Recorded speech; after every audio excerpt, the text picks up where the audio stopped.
Hello, I'm Jerry Fort. Welcome to Jungle Jerry's Treehouse.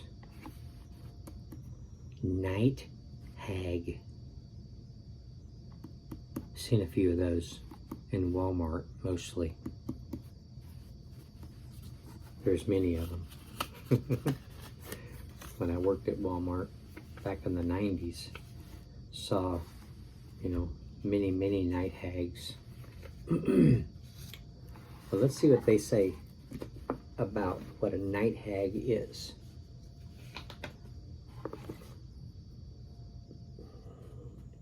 What page is the night hag on?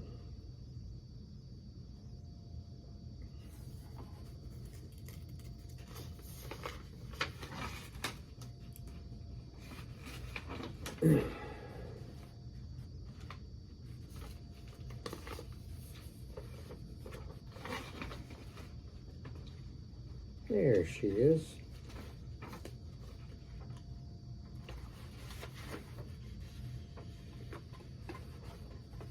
$3.62. Let's see what they say a night hag is. Sounds like it's going to be like related to a witch type character. Isn't that what you'd assume?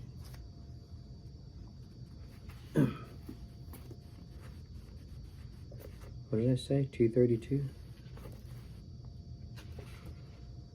No.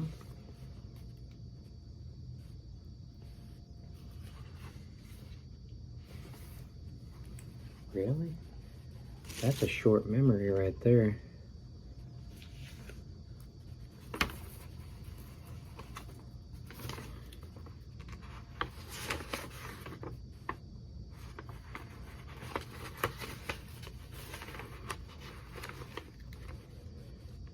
$3.62.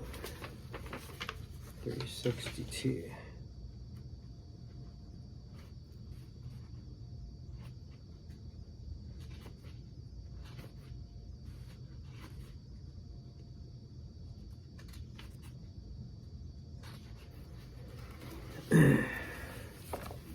Night hag.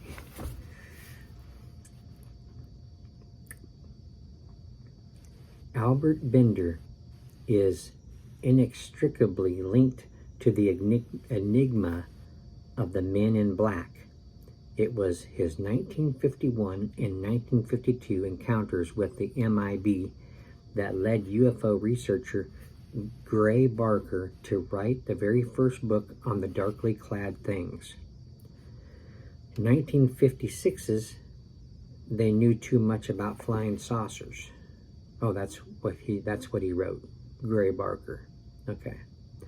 For that reason alone, it's unusual that practically every researcher and author who has ever commented on his encounters with the dark-suited ones has overlooked something massively important.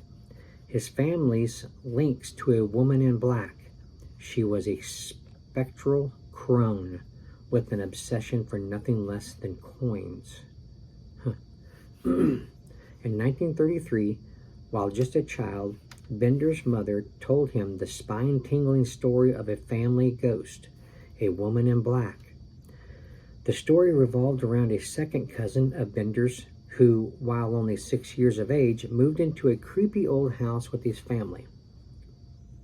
It was a house that sat adjacent to an old abandoned mine shaft. The mine was a downright eerie place. It was filled with angular shadows. Old wooden supports creaked and groaned endlessly, and a multitude of bats and rats called it their home. It was also a mine in which, years earlier, a despondent young woman slit her throat and, as the blood cascaded forth, threw herself into the depths of one of the darkened old shafts. Her battered and torn body was finally recovered and was taken into the house in which Bender's cousin lived. Before being buried in the local graveyard, the woman noted Bender was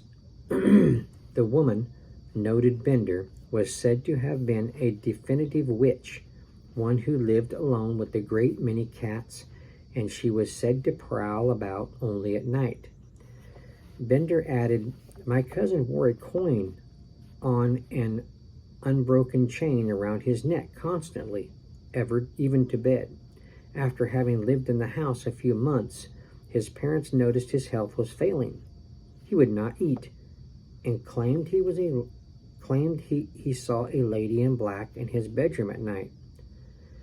Of course, they thought it all nonsense and that he was only dreaming, but soon they began to have sleepless nights when the boy would scream out in his sleep, and they would find it necessary to go in and comfort him."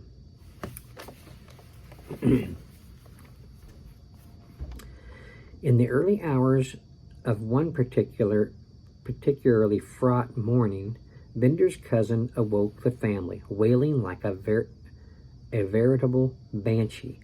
His parents noticed that the coin had been unhooked from the chain and was positioned on the pillow. According to Bender, the boy told his mother and father that the lady in black was trying to choke him and take his coin away from him. The local doctor said that the whole thing was related to nightmares and nothing else. Very soon thereafter, the doctor would be proven catastrophically wrong. With no end in sight to the night terrors, both parents elected to sleep in the boy's room until things calmed down. On the fourth night, they were woken up by the menacing and horrific sight of a hooded human female form, dressed in black and with anemic-looking skin, who was slowly gliding across the room, right in the direction of the boy. A bony hand moved slowly down to grasp the coin, at which point the boy's father lit a candle and firmly thrust it in the face of the woman in black. Bender said they could see a pale, chalky white face staring at them. In an instant, the terrifying hag was gone, and so was the coin. Not surprisingly, the family vacated the house within a week. The boy, to the relief of everyone, quickly recovered. Thus, we see that, in reality, Albert Bender's exposure to the blackest mystery of all did not begin in the early 1950s, when he received a visit from 3 menacing MIBs, Men in Black. That rivaled anything ever written by his hero, Edgar Allan Poe. It all began 2 decades earlier in the 1930s, with a monstrous woman in black who had a thing for coins and for making them disappear too.